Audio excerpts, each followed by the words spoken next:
Kenneth Harrington stood at the French windows of his $40 million estate, watching his maid eat lunch in the pouring rain. Rosemary sat on the concrete steps outside the kitchen door, hunched over a plastic container, her thin jacket soaked through. Inside, his wife and mother-in-law laughed over wine and imported cheeses at the mahogany dining table. The rain hammered down harder. Rosemary didn't move.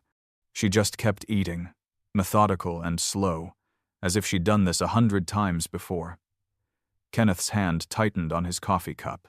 Something about the way she held that container, protective, almost desperate, made his stomach turn. He didn't know it yet, but what he was about to discover would shatter everything he thought he knew about the people sleeping under his roof. And it would start with a single question. Why was she eating out there in the first place? The October rain had started that morning without warning, the kind that turned the manicured lawns of Woodland Heights into a blur of green and gray. Kenneth had been in his study reviewing quarterly reports when he heard the familiar sound of dishes being cleared from the dining room.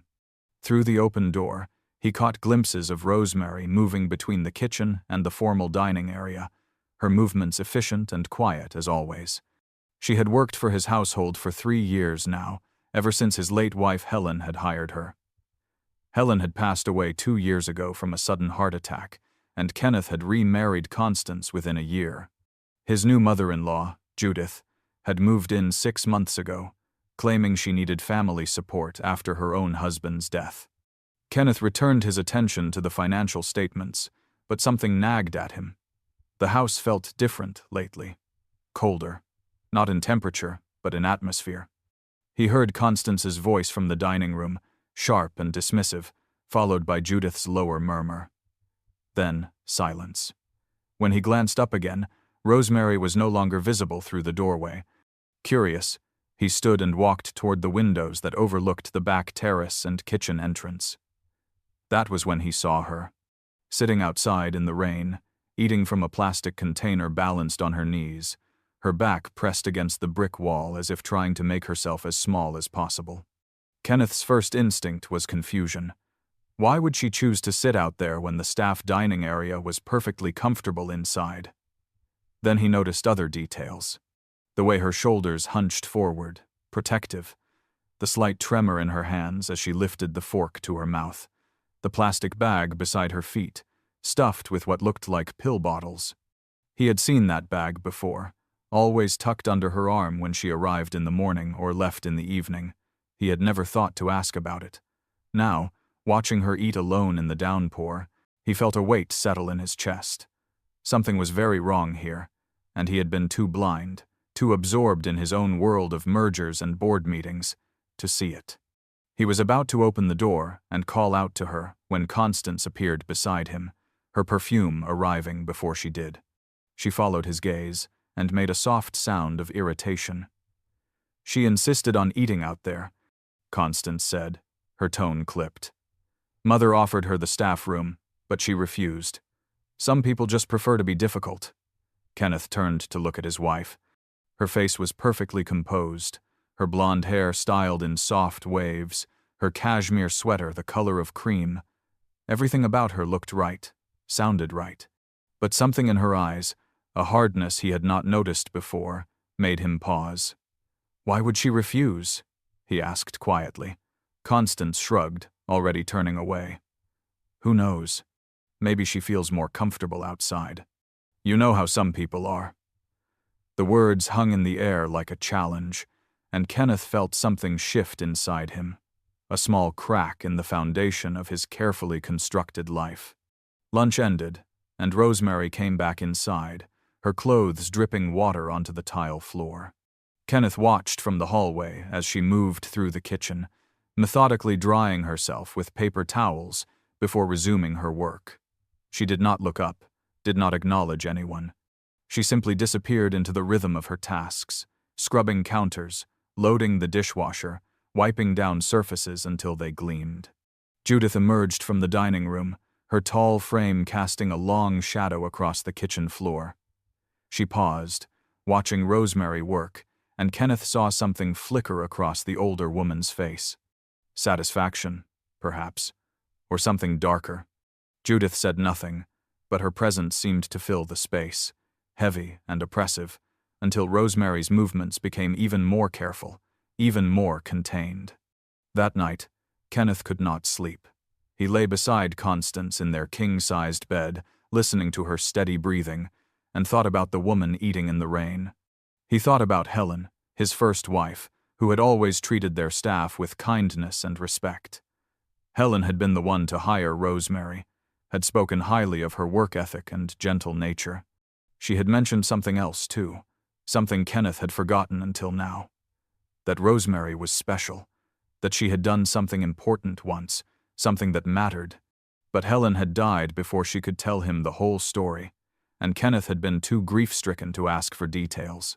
Now, lying in the dark, he wondered what he had missed, what he had allowed to happen in his own home while he buried himself in work and tried to forget the woman he had loved. The next morning brought no rain, but the sky remained gray and threatening. Kenneth came downstairs early and found Rosemary already at work in the kitchen, preparing breakfast.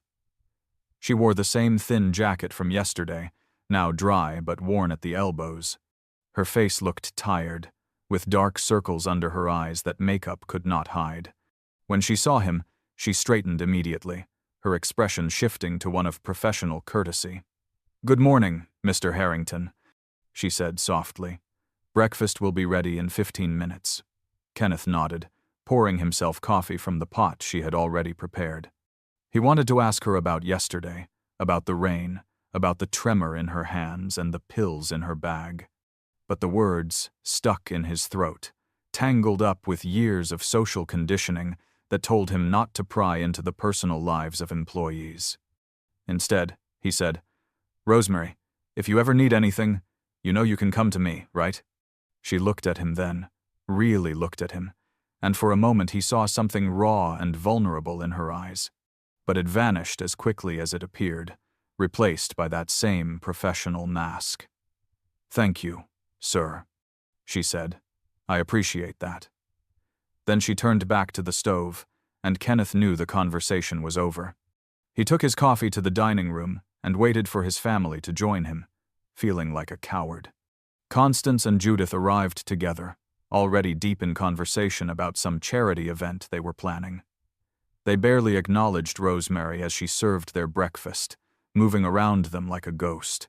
Kenneth watched the interaction carefully, noting the way his wife and mother-in-law angled their bodies away from Rosemary, the way they lowered their voices when she approached, the way they resumed talking the moment she left the room. It was subtle, almost imperceptible, but once he started looking, he could not stop seeing it. The small cruelties, the casual dismissals, the way they treated her as if she were furniture, present but not really there. After breakfast, Kenneth had a video conference that lasted most of the morning. When he emerged from his study around noon, he heard raised voices coming from the kitchen. He moved quietly down the hallway and stopped just outside the door, listening. Judith's voice was sharp and accusatory. "I know you took it." "Don't lie to me." Rosemary's voice, trembling but firm. "I didn't take anything, ma'am. I swear." A pause, then Constance's voice, cold and certain. "Mother's food has been disappearing for weeks now. The expensive items. The smoked salmon, the imported chocolates, the truffle oil. And you're the only one with access to the refrigerator." Kenneth pushed the door open and stepped inside. The scene before him was worse than he had imagined. Judith stood with her arms crossed, her face twisted with righteous anger. Constance stood beside her mother, a united front, and Rosemary stood alone by the counter, her hands clasped in front of her, her body rigid with tension. 3 other household staff members, the gardener and 2 part-time cleaners, stood near the doorway, their faces carefully neutral. Kenneth felt the weight of their collective gaze shift to him. "What's going on here?" he asked, though he had already heard enough to understand. Judith turned to him, her expression shifting to one of sorrowful disappointment. "Kenneth, I'm so sorry to bring this to you, but we have a serious problem. Rosemary has been stealing food from our kitchen, expensive food that I specifically purchased for our meals. Kenneth looked at Rosemary. Her face had gone pale, but she held his gaze steadily. "I did not take anything," she said quietly. "I would never steal from this family." Judith made a sound of disbelief. "Then explain why the food keeps disappearing. Explain why I found an empty container of smoked salmon in the trash bin outside, right where you take your breaks." She produced a clear plastic container from behind her back, waving it like evidence in a courtroom. Kenneth recognized it. It was from the same brand they bought, the expensive kind from the specialty grocery store downtown. His stomach sank. Constance stepped forward, her voice gentle but firm, the tone of someone delivering bad news they had no choice but to share.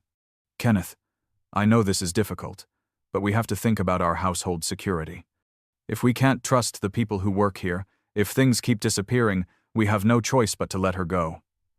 The other staff members shifted uncomfortably. One of the cleaners, a young woman named Teresa, looked like she wanted to say something but kept silent. Kenneth felt trapped, caught between what he wanted to believe and what the evidence seemed to show. He thought about the rain yesterday, about Rosemary eating outside. Had she been taking food home? Was that why she seemed so protective of her bag, her belongings? "I need to feed my daughter," Rosemary said suddenly, her voice breaking. "But I would never take from you without asking. Please, Mr. Harrington. You knew Miss Helen. She trusted me. She knew I was honest." The mention of Helen hit Kenneth like a physical blow. Yes, Helen had trusted Rosemary. Helen had spoken of her with genuine affection. But Helen was gone, and he was left trying to navigate a situation he did not fully understand, with a wife and mother-in-law who seemed absolutely certain of Rosemary's guilt. Judith pressed her advantage. "A daughter? You've never mentioned a daughter before. How convenient that you bring her up now, when you're caught." Rosemary's eyes filled with tears, but she blinked them back. "I didn't think it was appropriate to discuss my personal life at work. My daughter is sick. She's in the hospital. I send her everything I can." Kenneth felt torn in two directions. Part of him wanted to defend Rosemary, to tell Judith to back down, to investigate this properly before making any decisions. But another part, the part that had been raised in privilege and taught to trust the word of people like himself over people like Rosemary, hesitated. And in that hesitation, Judith struck. "I think we need to call the police," she said firmly. "This is theft, and it needs to be documented properly." Constance nodded in agreement. Rosemary went even paler. "Please," she whispered.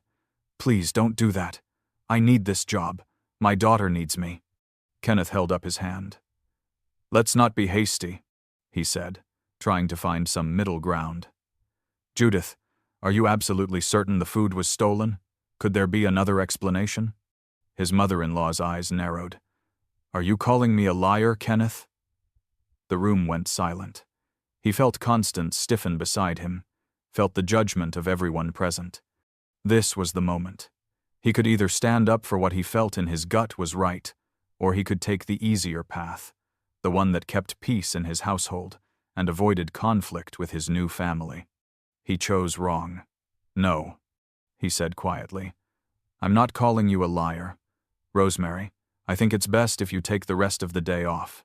We'll discuss this tomorrow when everyone has had time to calm down." But Judith was not finished. "Tomorrow?" she said, her voice rising. "Kenneth, this woman has been stealing from us for weeks. She admitted she's taking food. How can you possibly allow her to stay even one more day?" Constance touched his arm, her fingers cold through his shirt sleeve. "Darling, Mother is right. We can't have someone we don't trust in our home. It's not safe." The word safe hung in the air, loaded with implications Kenneth did not want to examine. He looked at Rosemary one more time. She was crying now, silent tears streaming down her face, but she made no sound. She simply stood there, waiting for his judgment. And he gave it. "Rosemary," he said, and the words felt like stones in his mouth. "I think it would be best if you collected your things and left. We'll send you this month's wages by check." The room erupted. Teresa gasped. The gardener looked away. And Rosemary just nodded slowly, as if she had expected nothing else. She untied her apron with shaking hands, folded it carefully, and placed it on the counter. Then she picked up her bag. That plastic bag full of pills that Kenneth still did not understand, and walked toward the door. As she passed Judith, the older woman stepped deliberately into her path, forcing Rosemary to walk around her. The humiliation was complete. Kenneth watched her go, watched her walk through the kitchen door and out into the service hallway, and felt something break inside him. But he said nothing, did nothing, just stood there while his wife squeezed his arm in approval and his mother-in-law smiled in satisfaction. The other staff members dispersed quickly, eager to escape the toxic atmosphere, and Kenneth was left standing in his beautiful kitchen in his $40 million house, wondering how everything had gone so wrong so fast. Outside, the rain started again. Kenneth moved to the window and saw Rosemary walking down the long driveway, her thin jacket already soaked, her bag clutched to her chest. She did not run, did not hurry, just walked with her head down, one foot in front of the other, into the storm. And Kenneth Harrington, billionaire, philanthropist, respected member of the community, did nothing to stop her. He just watched her disappear into the rain and wondered if he had just made the biggest mistake of his life. That evening, the house felt emptier despite being full of people. Constance hosted a small dinner party for some of her friends from the country club, and Judith oversaw the catering staff they had hired for the event. Everything went smoothly, perfectly even, but Kenneth could not shake the image of Rosemary walking away in the rain. He excused himself early from the party, citing a headache, and retreated to his study. There, surrounded by leather-bound books and expensive art, he sat in the dark and thought about his life, about Helen, about the choices he had made since her death, about the man he had become. Later that night, unable to sleep again, Kenneth did something he had not done in months.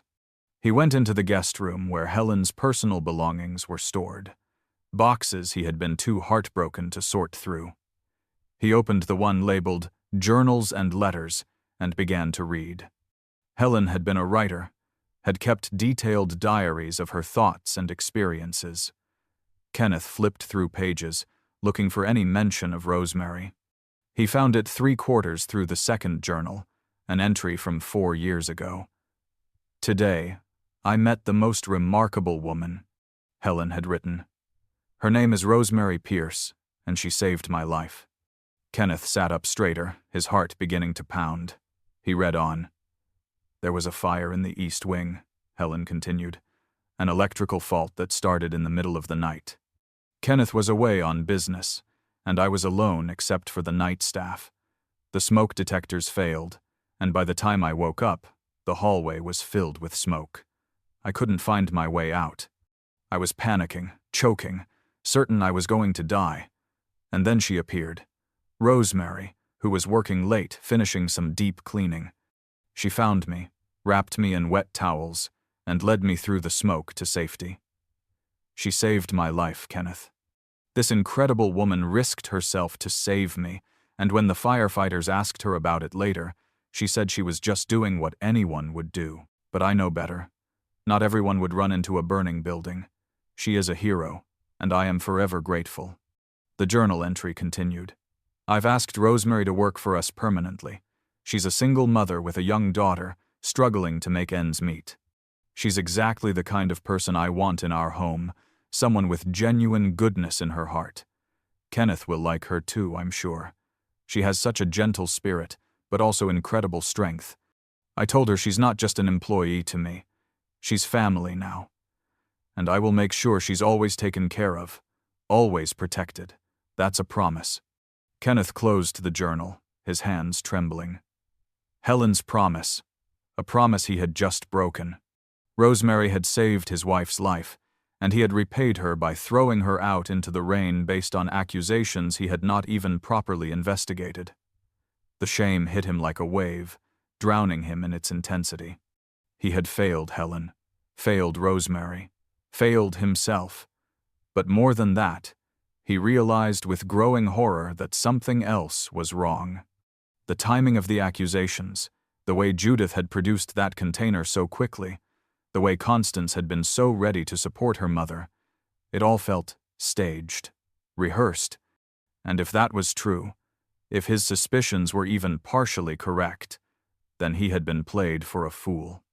Kenneth stood abruptly, the journal falling from his lap. He needed to fix this, needed to find Rosemary and apologize, make this right.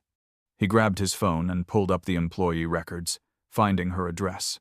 It was listed as an apartment complex on the south side of town, in a neighborhood Kenneth had never visited. He looked at the clock. 2 a.m, too late to go now. But first thing tomorrow, he would drive there himself. He would find her, apologize, offer her job back with a raise, do whatever it took to make amends.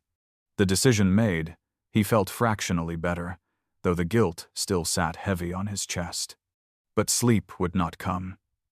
Kenneth lay in bed, careful not to wake Constance, and made a decision. He would investigate this properly.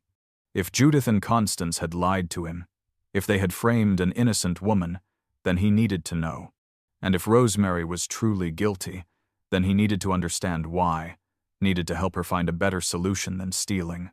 Either way, he could not leave things as they were. He owed Helen that much. He owed Rosemary that much. He owed himself that much.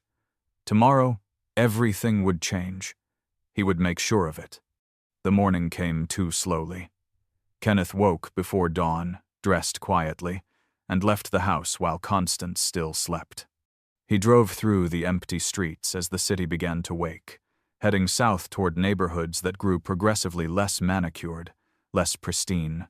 The apartment complex where Rosemary lived was a tired-looking building with peeling paint and a parking lot full of potholes. Kenneth parked his luxury sedan and immediately felt out of place. He climbed the stairs to the 3rd floor, found apartment 314, and knocked. No answer. He knocked again, louder this time. Still nothing. A door opened across the hallway, and an elderly man peered out. "She ain't there," the man said. "Left last night with a suitcase. Looked like she was crying." Kenneth's stomach dropped. "Do you know where she went?" The man shrugged. "Lady keeps to herself mostly. Sometimes I see her with her little girl when she visits. Sweet kid. Sick, though. Real sick." He tapped his chest. Something with her blood. Kenneth felt his throat tighten. "Do you know which hospital?" The neighbor scratched his head. "Children's Medical Center, I think. Heard her on the phone once, talking to the nurses there. That's all I know, man." Kenneth thanked him and hurried back to his car. Children's Medical Center was across town, a sprawling complex that served the region's sickest kids. He drove there with a growing sense of urgency, his mind racing through everything he had learned in the past 12 hours. The hospital lobby was already busy despite the early hour. Kenneth approached the information desk, suddenly uncertain. He did not know Rosemary's daughter's name, did not know what room she might be in. "I'm looking for a patient," he said to the woman behind the desk. "Her mother's name is Rosemary Pierce. The girl would be around 7 or 8 years old?"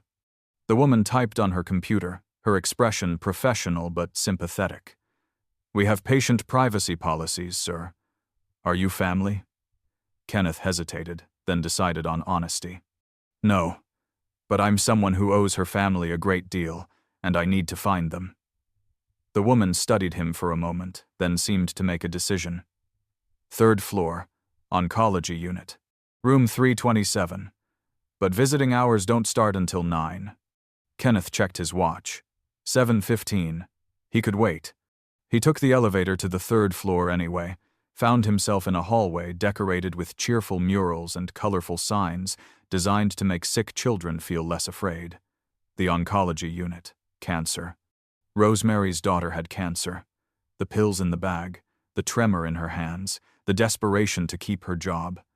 It all made terrible sense now. He walked slowly down the hallway until he found room 327. Through the small window in the door, he could see a hospital bed with a small figure in it, and beside the bed, slumped in a chair, was Rosemary. She had fallen asleep, sitting up, her hand reaching through the bed rails to hold her daughter's hand. Even in sleep, she looked exhausted, her face drawn and pale. Kenneth stood there for a long time, watching them through the glass. The little girl was tiny, her head wrapped in a colorful scarf, her skin bearing the pallor of serious illness. But even sick, even sleeping, she looked peaceful, secure in the knowledge that her mother was there beside her. Kenneth felt something break open inside him, a dam of emotion he had been holding back since Helen's death. This was what mattered. Not board meetings or quarterly reports or maintaining appearances at country club dinners. This, a mother's love for her child. The fierce determination to keep going despite impossible odds. The dignity of working hard and asking for nothing except the chance to save your daughter's life. A nurse approached him, her scrubs decorated with cartoon characters. "Can I help you?" she asked quietly. Kenneth turned to her, and to his surprise, found his eyes were wet. "I'm a friend," he said, though the word felt inadequate. "Or I should be. I need to speak with Miss Pierce when she wakes up." The nurse glanced through the window, her expression softening. "Rosemary is one of our favorites here. That woman works 3 jobs to pay for Naomi's treatment. Never complains, never asks for help. She just keeps showing up, keeps fighting. The girl is in remission now, thank God, but it's been a brutal couple of years." 3 jobs. Kenneth felt sick. She had been working 3 jobs, and he had paid her so little that she still needed 2 more. "The accusations," Kenneth said slowly. "About the food, was she?" The nurse shook her head firmly. "Rosemary would never steal, but she does skip meals sometimes to save money. We've tried to get her to eat in the cafeteria, told her we could arrange a discount, but she always refuses.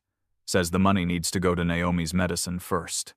Kenneth closed his eyes. The empty container Judith had found. Rosemary had not been stealing food. She had been eating scraps, leftovers, anything to avoid spending money on herself. And somehow, Judith had twisted that into evidence of theft. The cruelty of it was staggering. He thanked the nurse and found a waiting area nearby.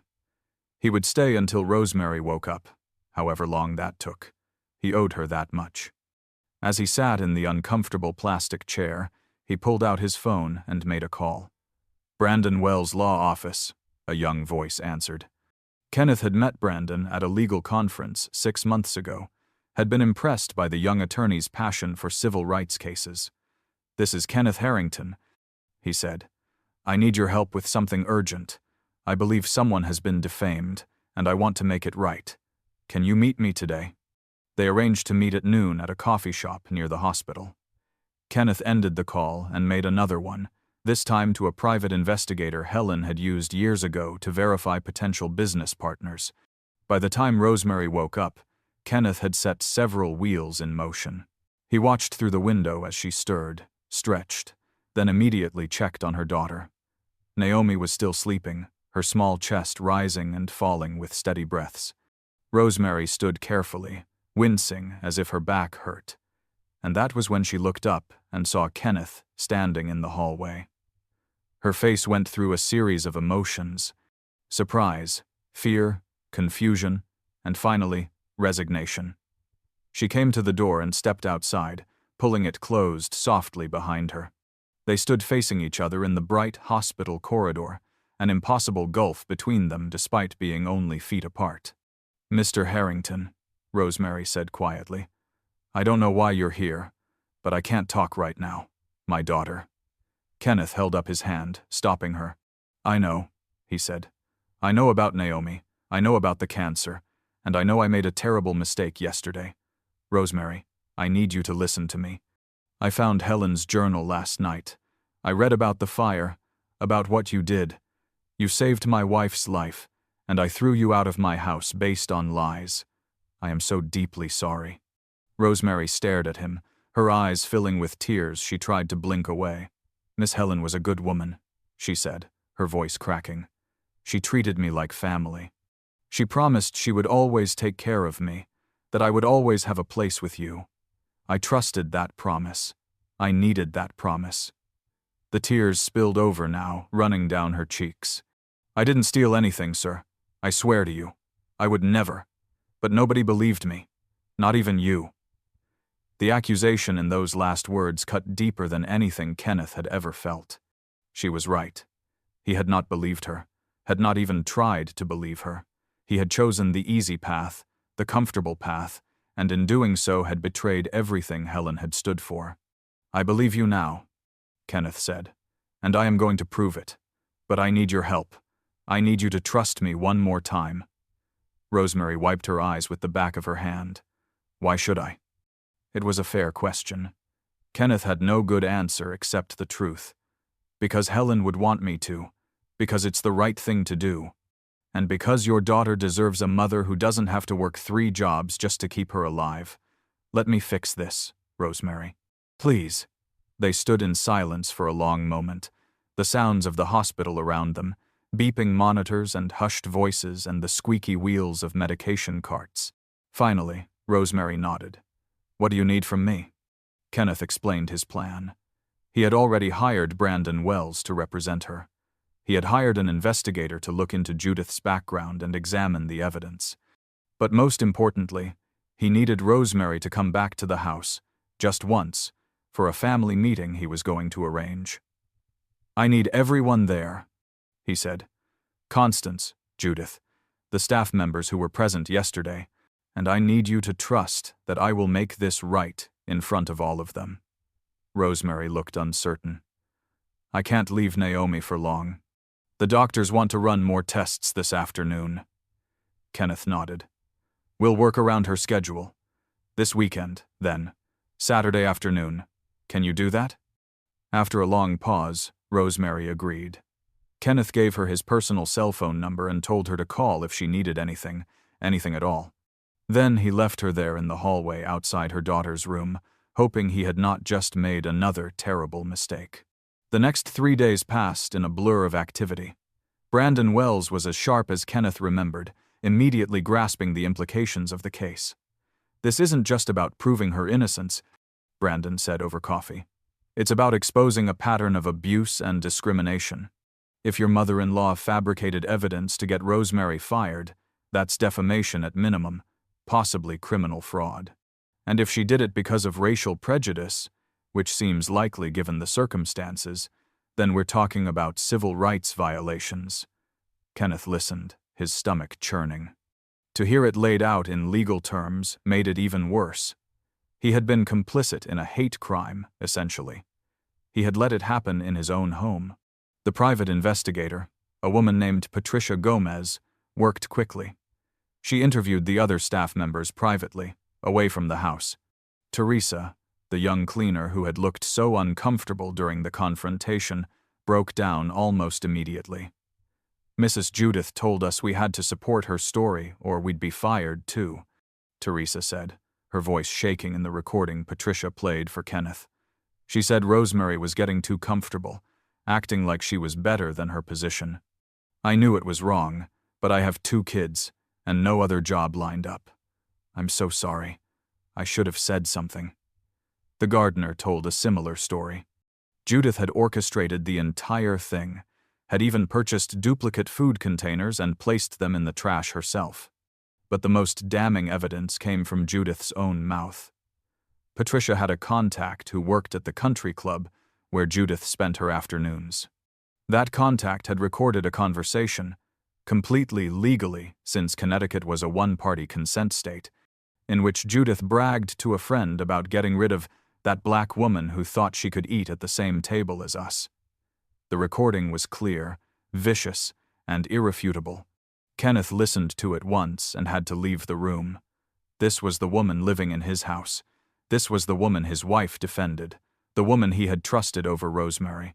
The shame was suffocating. On Friday evening, Kenneth sat Constance down in his study. She came willingly, probably expecting a pleasant conversation about weekend plans. Instead, he told her everything he had learned. He watched her face as he laid out the evidence, the testimony from the staff, the recording of her mother's words. He expected shock, horror, immediate disavowal. What he got instead was defensive anger. "You're going to believe the word of hired help over my mother?" Constance said, her voice rising. "Kenneth, Mother was trying to protect our household. Yes, maybe she was a bit harsh, but Rosemary was overstepping. You have to maintain boundaries with staff, or they start to think they're entitled to things they're not." Kenneth stared at his wife as if seeing her for the first time. Perhaps he was. "Entitled to things like basic human dignity?" he said quietly. "Entitled to not being framed for crimes they didn't commit? Those kinds of things?" Constance stood, her face flushing. "Don't you dare make me the villain here. My mother was looking out for our family. If that woman's feelings got hurt, well, that's unfortunate, but sometimes hard decisions have to be made." Kenneth stood as well, and in that moment, he knew his second marriage was over. There would be no coming back from this divide. They stood on opposite sides of a chasm that could not be bridged.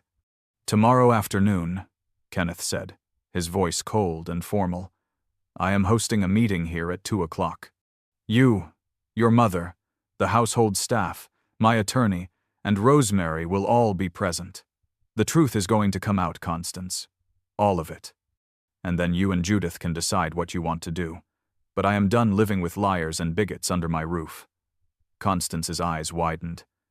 "You can't be serious. You're going to humiliate my mother in front of the staff? Over some woman who cleans our toilets?" The casual cruelty of that statement, the easy dismissal of Rosemary's humanity, told Kenneth everything he needed to know. "Get out," he said quietly. "Sleep in the guest room tonight. I can't stand to look at you right now." Saturday afternoon arrived with cruel sunshine, the kind of bright day that made everything seem falsely cheerful. Kenneth had arranged the meeting in the formal living room, a space usually reserved for important guests and holiday gatherings. He had chairs set up in a semicircle, enough for everyone. Brandon Wells arrived first, carrying a briefcase full of documents. Patricia Gomez came next, with her laptop and recording equipment. Then the staff members filed in, looking nervous and uncertain. Teresa could not meet Kenneth's eyes. The gardener, a man named Harold, looked resigned. Judith and Constance arrived together, dressed as if for a social call, their faces carefully composed masks of polite confusion. Rosemary was the last to arrive. Kenneth had sent a car for her, knowing she no longer had reliable transportation. She entered the living room wearing her best dress, simple and modest, her hair neatly styled, but it was her posture that struck Kenneth most. She held her head high, her shoulders back, walking with a dignity that no amount of false accusations could strip away. She took the empty chair Kenneth had saved for her, directly across from Judith and Constance, and folded her hands in her lap. When her eyes met Kenneth's, he saw not pleading or fear, but quiet strength. Whatever happened next, she would face it standing tall. Kenneth cleared his throat, and the room fell silent. "Thank you all for coming," he began. "I've called this meeting because a grave injustice took place in this house 3 days ago, and it needs to be addressed." He nodded to Brandon, who stood and opened his briefcase. "My name is Brandon Wells, and I'm here representing Miss Rosemary Pierce in a potential civil suit against members of this household. What I'm about to present is evidence that will be filed with the court on Monday morning unless a satisfactory resolution is reached today." The words hung heavy in the air. Judith shifted in her seat, but her face remained impassive. Constance looked at her mother, then at Kenneth, confusion creasing her forehead. Brandon laid out the case with devastating precision. He presented Teresa's testimony first, playing the recording of her confession. The young woman started crying halfway through, her hands covering her face. Harold's testimony came next, equally damning. Then Brandon produced the receipts Patricia had obtained, showing that Judith had purchased the exact food items she claimed were stolen on the same day she accused Rosemary. "These were planted as evidence," Brandon said calmly. "Deliberate fabrication designed to create grounds for termination." Judith's face had gone pale, but she remained silent. Constance reached for her mother's hand. Then came the recording from the country club. Brandon played it for everyone in the room, Judith's voice clear and unmistakable as she bragged about getting rid of that black woman who thought she could eat at the same table as us. The silence that followed was absolute. Even Constance seemed stunned, pulling her hand away from her mother's. Kenneth watched Judith's face crumble, the mask finally slipping to reveal something ugly underneath. That was taken out of context, Judith said, her voice thin. I was upset, venting to a friend. You can't use that against me. Brandon smiled without warmth. Actually, we can. Connecticut is a one-party consent state for recordings. Your friend was well within her legal rights to record the conversation. And your words demonstrate clear racial animus and intent to harm Miss Pierce's reputation and employment prospects. He turned to address the room at large. Miss Pierce did not steal anything. She was fired based on manufactured evidence and racial prejudice. As a result, she lost her income and was unable to afford medication for her daughter, who is currently being treated for leukemia at Children's Medical Center. The gasps from the staff were audible. Even Constance looked shaken. Brandon continued. Miss Pierce's daughter's name is Naomi. She is 7 years old. Her mother has worked 3 jobs for the past 2 years to afford her treatment. Rosemary Pierce is not a thief. She is a hero who once saved Mrs. Helen Harrington's life during a house fire, an act of bravery that Mrs. Harrington documented extensively in her personal journals. He held up a copy of the relevant journal pages. Kenneth Harrington has asked me to share this because he wants everyone here to understand exactly who was victimized this week. Kenneth stood then, unable to remain seated any longer. He walked to where Rosemary sat and knelt down beside her chair, ignoring the shocked looks from everyone in the room. Rosemary, he said, his voice thick with emotion. I failed you. I failed Helen. I made you a promise by extension when I inherited Helen's commitments, and I broke that promise in the worst possible way. I did not believe you when you needed me to believe you. I chose comfort over courage, and for that, I am profoundly sorry. Rosemary looked down at him, tears streaming down her face. You're the first person to say sorry, she whispered. The first person to even ask if I was okay. The door opened then, and Patricia Gomez stepped aside to reveal a small figure in the doorway. Naomi, wearing a colorful headscarf and holding a nurse's hand, stood taking in the scene with wide, serious eyes. Rosemary stood immediately, rushing to her daughter. Baby, you should be resting. What are you doing here? The nurse, the same one Kenneth had met at the hospital, smiled gently. She insisted on coming when she heard where you were going, said her mama needed backup. Naomi looked at Kenneth with an intensity that belied her 7 years. Are you Mr. Kenneth? She asked. He nodded, not trusting his voice. Mama told me about your wife, Helen. She said Miss Helen was an angel. Naomi walked into the room, her small hand clasped in her mother's. She looked around at all the adults, then focused on Judith. My mama is not a thief, she said, her voice clear and firm. She's the best person in the whole world. She works so hard to take care of me, and she never complains, even when she's tired. And she taught me that being nice is more important than being rich. The simple truth from a child's mouth hit harder than any legal document could have. Judith's face crumpled completely, tears spilling down her cheeks. But they were not tears of remorse. They were tears of someone caught, exposed, facing consequences for the first time in a privileged life. Constance stood abruptly. Mother, tell them it's not true. Tell them this is all a misunderstanding. But Judith could not speak, could not defend herself against the evidence, against the testimony, against the voice of a 7-year-old girl stating simple facts. Kenneth stood as well, positioning himself beside Rosemary and Naomi. The truth is out now, he said quietly. All of it. Judith, you fabricated evidence to destroy an innocent woman's life because of your own prejudice. And Constance, you supported her without question. I can never trust either of you again. Judith finally found her voice, but it was weak, defeated. She made me uncomfortable, Judith said, as if that explained everything. The way she moved through the house, like she belonged here. The way you looked at her, with respect. I knew Helen had loved her, had treated her like family, and I couldn't stand it. She was just the help. She needed to remember her place. The ugly truth, finally spoken aloud. Kenneth felt sick. Her place, he repeated. Is that what this was about? Keeping someone in their place? He looked at Constance. Did you know? About your mother's plan? Constance hesitated, and in that hesitation, Kenneth had his answer. You knew, he said, his voice hollow. You knew, and you helped her do it. Constance's face flushed. I knew Mother was uncomfortable. I knew she wanted Rosemary gone. But I didn't think, I thought maybe if there was evidence, maybe Rosemary had actually done something wrong. I didn't realize Mother had fabricated it. The excuse fell flat. Brandon stepped forward. Mrs. Harrington, Mrs. Patterson, you are both facing potential civil and criminal liability.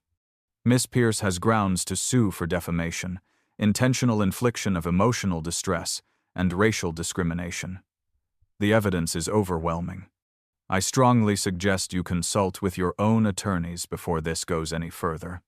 Kenneth looked at the two women who had shared his home, who he had trusted and protected. He felt nothing but pity and disgust. I want you both out of this house by tonight, he said. Judith, you will pack your things and leave. Constance, I'll be filing for divorce on Monday. You can have whatever financial settlement your lawyers negotiate, but you are not welcome here anymore. Constance's mouth opened in shock. Kenneth, you can't be serious. We're married. We can work through this. He shook his head. We're done. I married you, thinking you shared Helen's values, her kindness. But I was wrong. You're nothing like her. And I won't spend another day pretending otherwise. He turned to Rosemary, his voice softening. I know an apology is not enough. I know nothing I do can undo the harm that was done to you. But I want to try. Your job is yours again, with a significant raise. But more than that, I want to establish a trust fund for Naomi's medical care to ensure she gets everything she needs. And I want to create a foundation in Helen's name, dedicated to helping other families in similar situations. With your help, if you'll agree to work with me on it. Rosemary was crying openly now, her hand pressed to her mouth. Naomi hugged her mother's leg, looking up with hopeful eyes. Why? Rosemary asked through her tears. Why are you doing this now? Kenneth smiled sadly. Because it's what Helen would have wanted. Because it's what's right. And because I'm tired of being the kind of man who looks the other way when injustice happens in his own home. You saved Helen's life once. Let me try to honor that by doing the right thing now, even if it's too late. The room had gone quiet again. Teresa and Harold looked relieved. Patricia was packing up her equipment. Brandon was making notes for what would hopefully be an out-of-court settlement. And Judith and Constance sat frozen, their world crumbling around them. Naomi tugged on Kenneth's sleeve. He bent down to her level. Thank you for believing my mama, she said seriously. Miss Helen must have been really smart to know how special my mama is. Kenneth felt his eyes sting with tears. Miss Helen was the smartest person I ever knew, he said. And you're right. Your mama is very, very special. He stood and addressed the room one final time. This meeting is over. Judith, Constance, I expect you gone by 6 o'clock.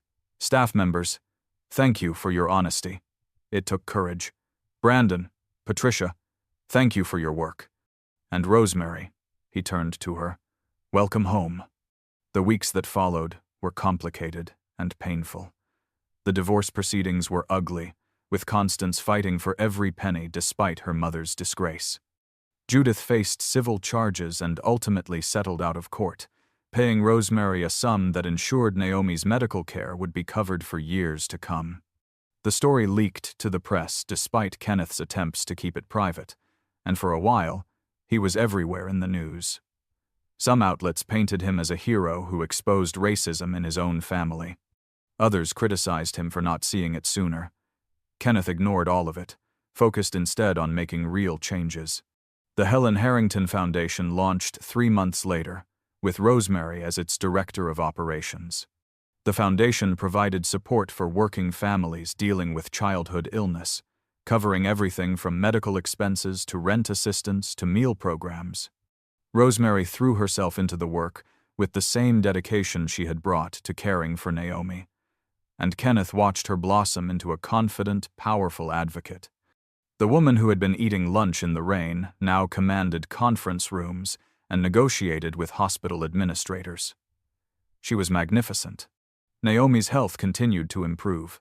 The remission held, and her doctors grew cautiously optimistic about her long-term prognosis.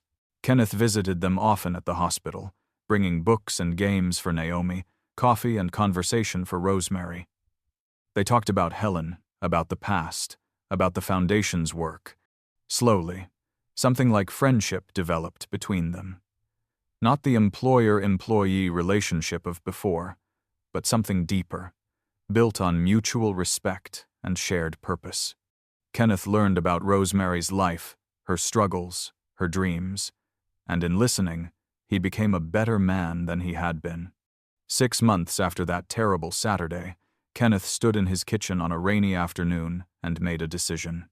He walked outside into the downpour, carrying 2 plates of food, and sat down on the concrete steps where he had first seen Rosemary eating alone. The rain soaked through his expensive suit immediately, plastering his hair to his head.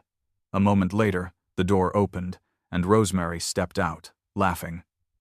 "Kenneth, what are you doing?" "You'll catch pneumonia." He patted the step beside him. "Come eat with me. It's important." Rosemary looked at him like he had lost his mind, but she sat down anyway, accepting the plate he offered. They sat together in the rain, eating in companionable silence, water dripping from their noses and chins. After a while, Rosemary said, "This is crazy, you know. We could eat inside like normal people." Kenneth smiled. "I needed to know what it felt like. That day I saw you out here, I didn't understand. I didn't get why someone would choose this. But it wasn't a choice for you, was it?" Rosemary shook her head. "Judith told me I couldn't eat inside, said it wasn't appropriate for staff to dine with family, so I came out here rather than cause trouble." "I'm sorry," Kenneth said for what felt like the 100th time. "I should have asked. Should have known." Rosemary bumped his shoulder with hers, a gesture of affection that would have been unthinkable months ago. "You're asking now. You're learning now. That matters."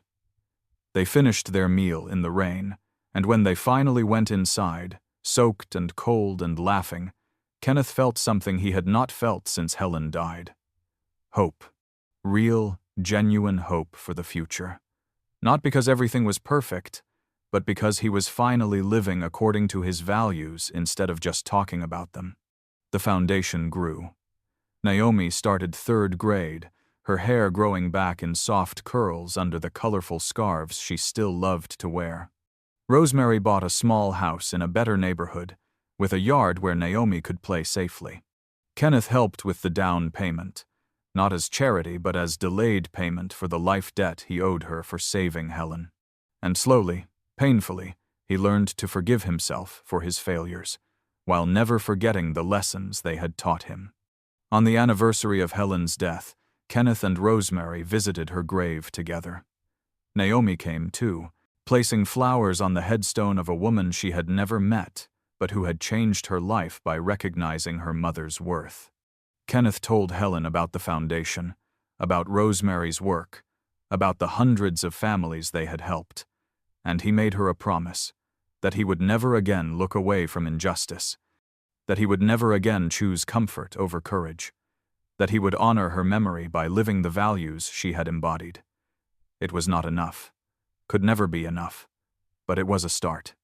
As they walked back to the car, Naomi between them holding both their hands, Kenneth realized something profound.